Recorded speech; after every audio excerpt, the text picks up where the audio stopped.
সেনাবাহিনীর কাণ্ড কাহিনী ও জিত দেখলেই জিনিসটি বোঝা যায় যে গত 16-17 বছরে সেনাবাহিনী কত রাগের ভিতরে আসলো শেখ হাসিনার উপর।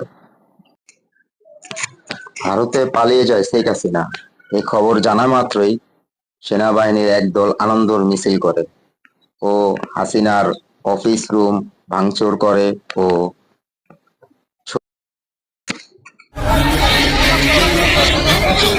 কতটুকু রাগ হলে এ করতে পারে বুঝেন। 16-17 বছর কত পরিমাণ রাগ আসলো শেখ হাসিনার উপরে সেনাবাহিনী, কত পরিমাণ জিদ আসলো। এই ভিডিও দেখলেই এই জিদের কথা বোঝা যায়।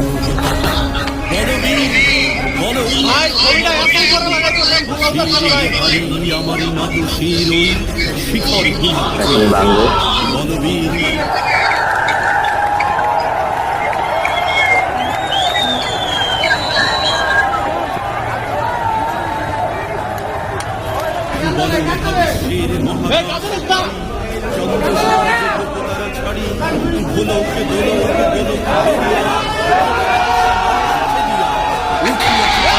আনন্দ মিছিল করতেছে তারা,